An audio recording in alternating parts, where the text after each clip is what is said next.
Evelyn Grant's suitcase rattled against the slushy February pavement outside Helsinki Airport, sounding like a drum roll she had not asked for.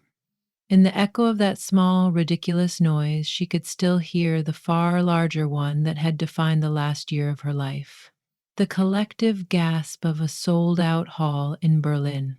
When her bow froze mid phrase and her arms locked in terror. She had trained since childhood to conquer Paganini, Tchaikovsky, Sibelius, but no etude had prepared her for the avalanche of silence that had followed her paralysis on stage. The critics called it the night a prodigy lost her wings. The internet called it failure porn and replayed the footage a million times. Therapy and time had softened the shards, yet every auditorium light still looked to her like an interrogator's lamp. So when an agency email offered a private tutoring position, no audience, no reviews, merely a single student, she boarded the first flight north. The name on the contract read Amos Northcott, Winter Haven Estate, Lapland. The only instruction must be comfortable with unusual pedagogical circumstances. Unusual, she thought, sounded blissfully smaller than catastrophic. The estate's driver, a stoic SAME man named Isaac, met her with a sign and a stack of reindeer pelts for the journey. They drove for hours through birch forest stitched into a horizon of snow, the world narrowing to two colors, white and dark pine. Conversation was sparse, but Isaac volunteered one rumor. Mr. Northcott listens to the sky, he said, eyes fixed on the road that wasn't really a road. He composes what the lights whisper. Some folk think that's madness, some call it genius. Evelyn smiled politely, unsure whether folklore was meant to comfort her. She knew little about her employer, except that he'd founded a software empire before 40 and vanished from public life after a yacht disaster took his fiancée. The tabloids had called him a recluse. Musicians whispered of patronage checks arriving without fanfare in envelopes scented faintly of pine. Now, she would see for herself what the billionaire hermit wanted from a violin teacher. Winter Haven appeared like an illusion, a sprawl of modern glass cubes interlaced with timber beams, half buried in snowdrifts, lit from within by a warm amber that suggested hearth fires rather than microchips. Inside, a woman with cropped silver hair, Ingrid, the steward, relieved Evelyn of her coat and offered hot cloudberry juice. Mr. Northcott awaits you in the observatory at 9, she said. He prefers written communication at first. You'll find stationery in your quarters.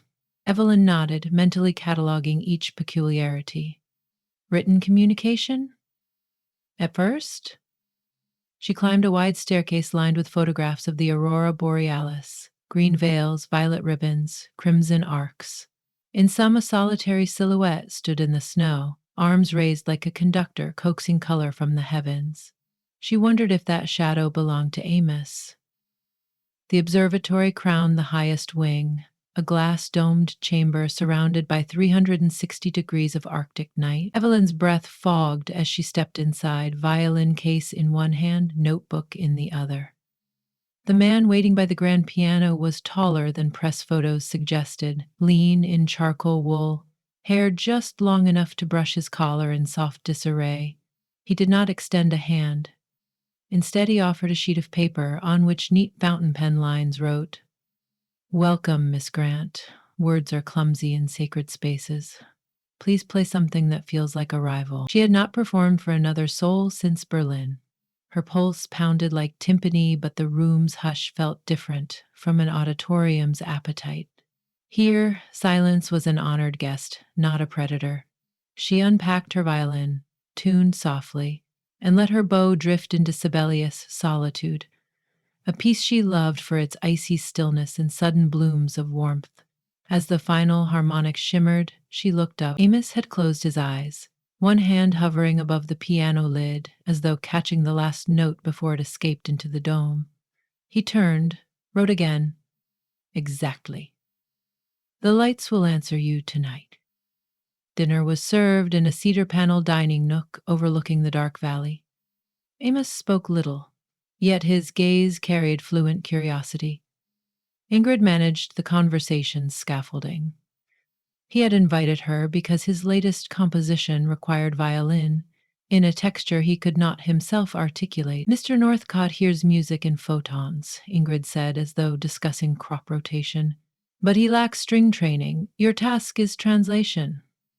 Evelyn, surprised by her own boldness, asked why he wouldn't simply hire a recording orchestra. Amos responded by tapping his ear and shaking his head.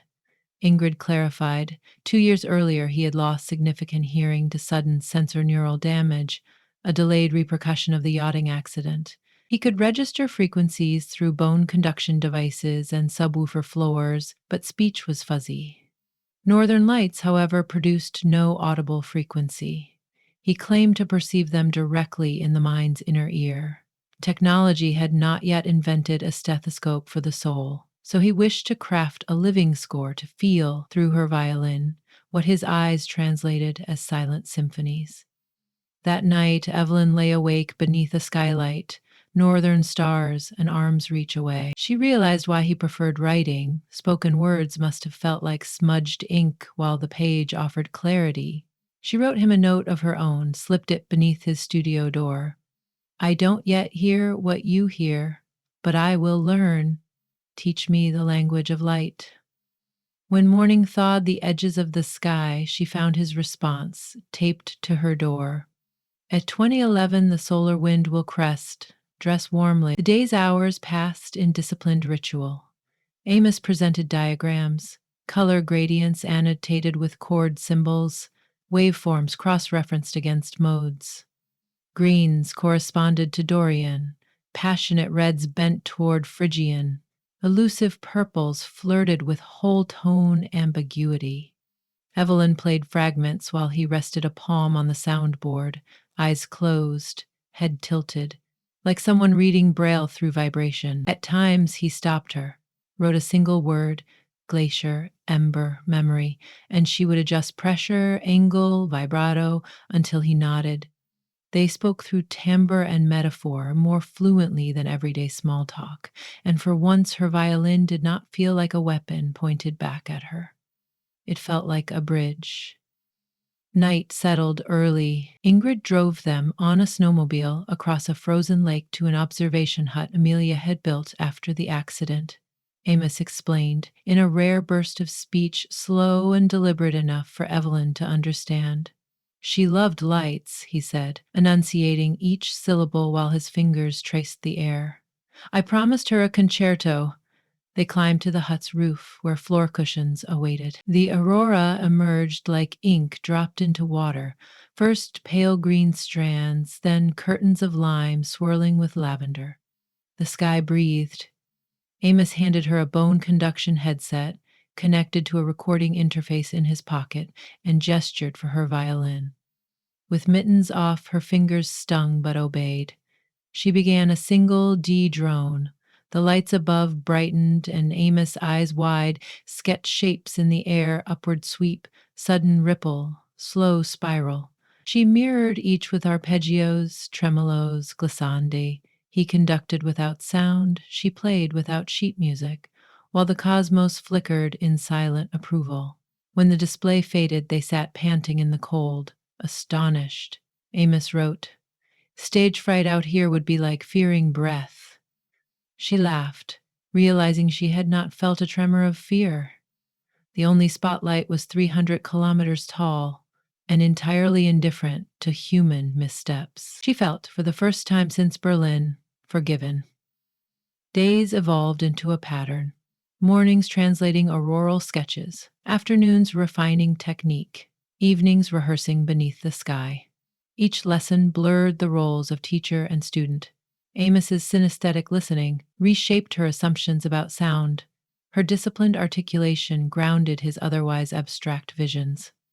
One afternoon, she improvised a solo so delicate even the studio's air seemed to pause. Amos opened his eyes, wet with tears. On the page he wrote, I heard her name in that note. Slowly, he touched her wrist. Not a romantic gesture, but an anchor, as though confirming she was real. She squeezed his fingers in answer. Nothing else needed saying.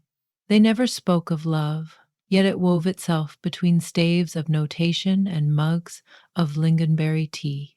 Amos showed her the greenhouse where he grew night blooming cereus because they understand dark choreography. She shared stories of childhood competitions, the smell of rosin reminding her of her grandmother's attic.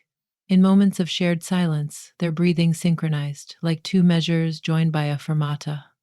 One stormy evening in late March, Ingrid brought news.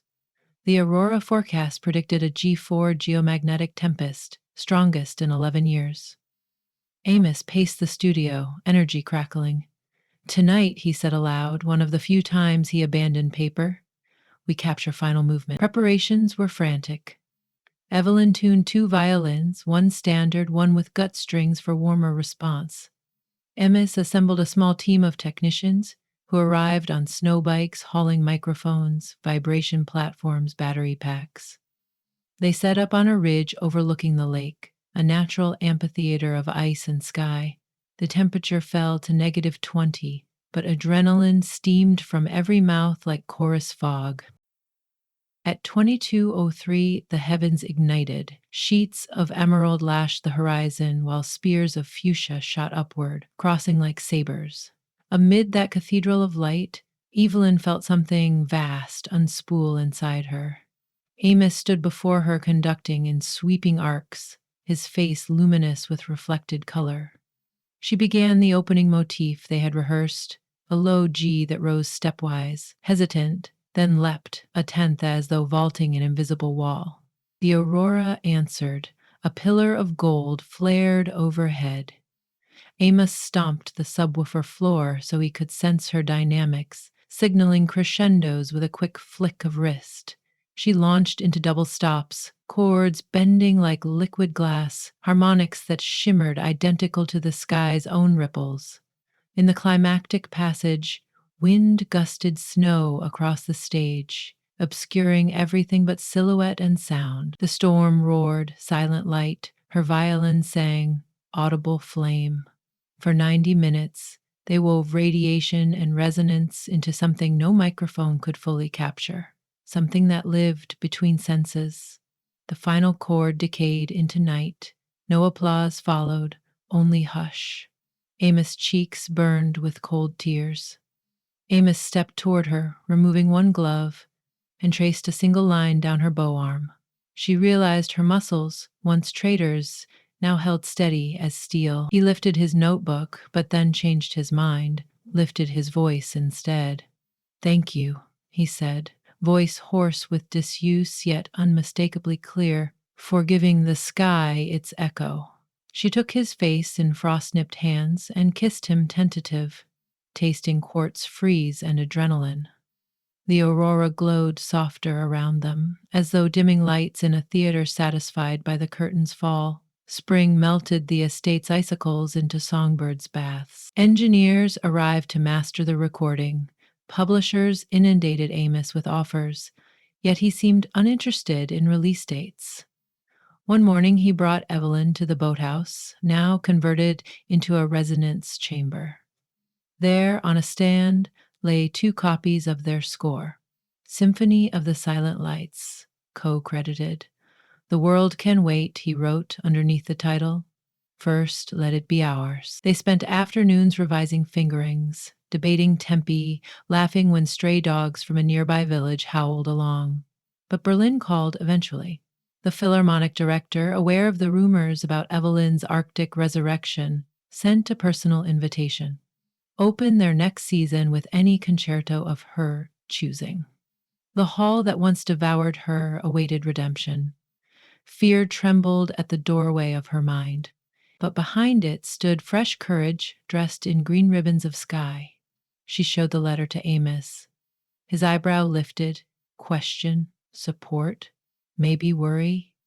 She placed the violin beneath her chin and played the opening of the Sibelius D minor, the same piece that had betrayed her nerves.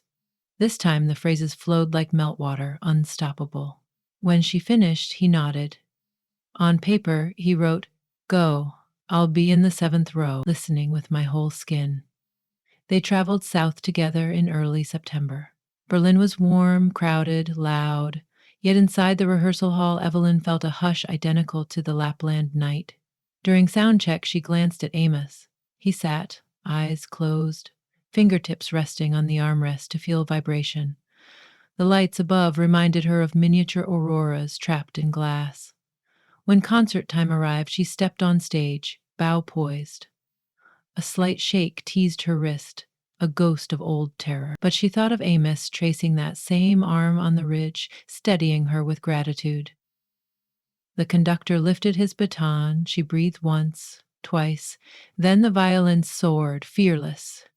The audience's standing ovation later blurred into abstract motion, but one image seared permanent.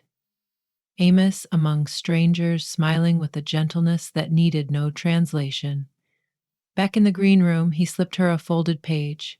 Stage fright, it read, is love with no place to land. Tonight you landed it in every heart.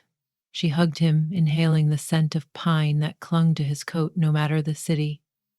Months passed, carrying premieres in London, Tokyo, Buenos Aires. Each separation was a rest in their shared score, not a coda. They wrote letters, voice messages, even one experimental exchange of Aurora time-lapse videos, scored with rough drafts. When she came to the Universal Line class, Evelyn returned to Winter Haven, where a new glass chamber had been erected, a performance space open to the tundra, seats for 20, a Steinway, a whiskey bar. On the door hung a wooden plaque, carved with a single treble clef entwined with a compass rose. For finding our way back, Amos said the day he unveiled it. They christened the room with a duet for violin and muted piano, audible only to the two of them and the snow hares peering through frosted panes. One December night, as the longest polar darkness settled like velvet, Amos led her to the observatory, where their story began. A staff of candles flickered across the floor in slow 5/4 rhythm he insisted represented heartbeats at rest. He produced a small velvet box. Inside lay a ring fashioned from meteoritic iron, inlaid with a slender opal that shimmered colors reminiscent of far-off lights. He spoke, voice deliberate. "Marry me, and we'll listen to the sky grow old." Tears blurred her yes into laughter. They embraced beneath the dome, surrounded by silent symphonies only they could fully hear. Outside, the aurora unfurled, quiet music bright enough to read vows by. And somewhere between those shimmering staves of green and violet, a violinist who had once broken under stage lights and a billionaire who heard melodies in photons found a home composed of hush and heartbeat, of color and chord, of love strong enough to sing even when the world was utterly, exquisitely silent.